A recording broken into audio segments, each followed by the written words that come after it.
Good evening, everybody. It is June 24th, and I'm just going to go over the Bitcoin chart and take a look at the price action from today.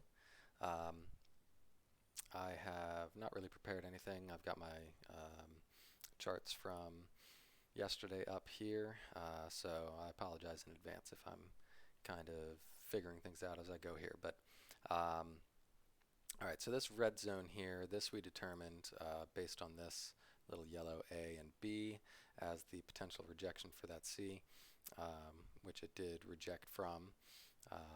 Was really kind of expecting it to go a little higher in there, but rejected from the bottom of that zone and then came down. Then determined this green zone from this little A and B here in this wave. And again, it kind of rejected right from the top of that zone, or found support rather, and is progressing upwards now. So let's just go ahead and take off these two zones now. All right, and we still are looking at the potential of this being a diagonal upwards with a three wave up here, three wave down here for the two, and we're looking for three waves up for three. With this little action here, possibly this is the end of that A wave, and here's B, kind of shallow. So it's very possible that that's not actually done yet. And let me get my drawing tool. You know, we might see something more like this, kind of a bigger ABC up like that. So we'll have to wait and see if that plays out. But for now, let's go ahead and look at this as an ABC and see what the case is there. So if that is ABC of 3, then we're going to look to the 618 to 1236 extension as rejection area for that. So somewhere in this range between 36 and 38K.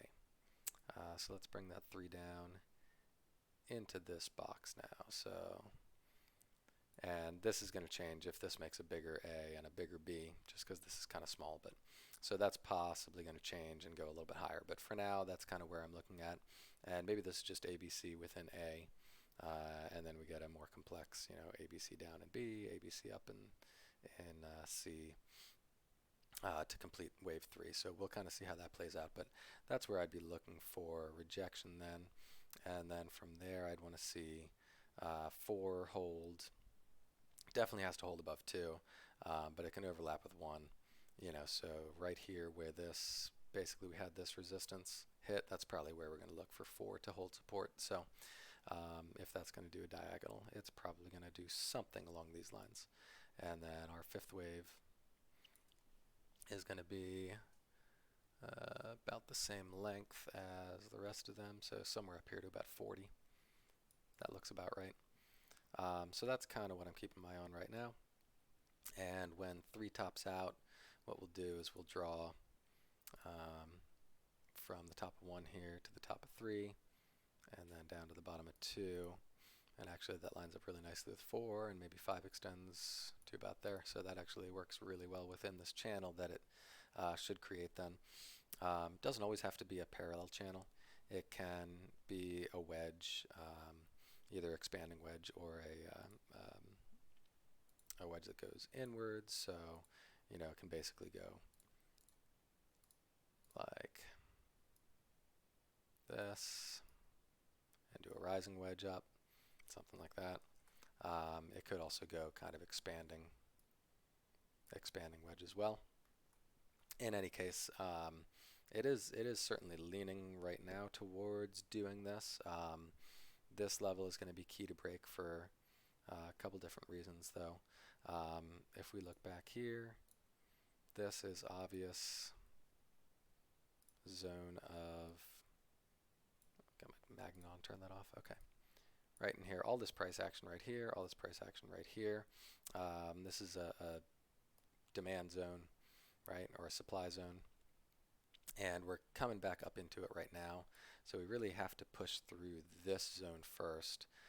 And then we still are probably going to reject in here. But, you know, if we push through that up to this level, then come back down and test the bottom of this demand zone again, and then progress upwards, we're going to be looking really strong for the bull case, and we can probably take off the scenario of a lower low at that point, but really not until that happens. So basically I'm looking for somewhere around maybe 37, then down back to 35 in that order to hold, support, and then progress upwards from there in order to take off the possibility of a lower low. Okay, so that's our bullish scenario right there. And that being said, we've also got, I mean, if you just look at pure price action, we have all these. This is all, it was resistance here, it was support here, kind of support here. There's a whole bunch of levels in this area that we need to look at. So it's really not, in my opinion right now, with all of this chop that happened, you can't really look clearly at horizontals too well. So that's why I'm trying to determine just with these waves and Fibonacci's what might happen instead. So I'm going to leave that red scenario on there. I'm just going to take these fibs off for now. Okay, so that's kind of what I'm looking at right there. All right, so if we push through, that's what we're looking for. All right, in the bear scenario, let me just play out real quick the possibility that this is A, this is B, and we're making a C here. So actually technically that'd be like a WXY. So a WXY is basically three ABCs in a row. So we have ABC up, we've got ABC down. Change this. Doing my best to use the correct terminology and all that here. And then we'd have potentially A, B, C up in that wave. Okay, so bear scenario, if this plays out as a WXY, let's put that in there temporarily. WXY. Okay. In that case, I would say we would draw a fib extension up to W, then down to X, and then same sort of deal. Going to look for 618 to 1236, kind of a larger zone here. Unfortunately, it actually encompasses that 5, but assuming it rejected before that, we could just be making a correction upwards here still. So really, even if we get this 5, we can't completely take off the lower lows off the table, because this could be WXY and then shoot us downwards.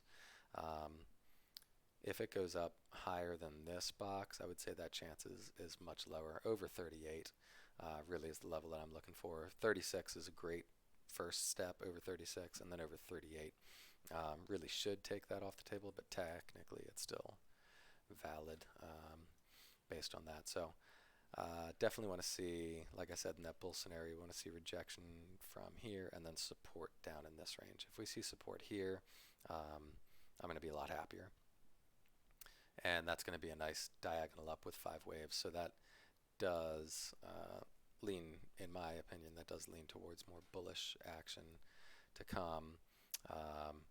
Now at the same time, a diagonal up is really not super reliable. So we can see, even if this is 1, 2, 3, 4, 5 up, we can see it go up here, and we can see it retrace almost down as far as that low before going back up, and it would still be a bullish scenario. So it's a little bit difficult to play, but we really just have to keep an eye on price action as we go. This choppiness that I've said in the past couple of videos that we should expect is the reason I'm not heavily leveraged on anything right now. If you've been listening to me, you know I've been accumulating all in this area. Anytime it went down to 30, you know, I accumulated down in the 30s for sure. Grabbed some more down here when it ducked under 30. And I've got more buys ready down to 25 with fresh fiat still. So, you know, and I'm just waiting to get heavily leveraged, or, you know, responsibly leveraged rather, when this actually gives me some indication that it is going to go into a more significant bull run here. So, and once again, I'll just go over the daily chart real quick in case anybody has not seen that yet. the reason I'm concerned still, number one, we haven't had an impulse up, really, in my opinion, a nice impulse up. Number two, this, we had our 3, we had our 4. This here is, let me get rid of some of this stuff. This here is not a satisfying end for this 5 to me. I really feel like it should have gone deeper. And so I'm still very worried at this point about this happening. It's still, in my opinion, quite possible for that to happen. So again, I don't advise getting heavily leveraged yet until some of this stuff clarifies itself, because we're still waiting for a resolution to 5. Now, if this all plays out and we get, especially if we get maybe an extension, if we extend it up and this broke up above here and then came back down, that's going to be way, way more bullish to me. And I would expect 1 and a 2 coming down like that, and then we can move up from there. So, but yeah, at the moment, still in dangerous territory. So that's the update for tonight and the levels that we need to keep an eye on. So let's see what Asia and Europe bring us overnight, and I'll talk to you guys in the morning. All right, bye-bye.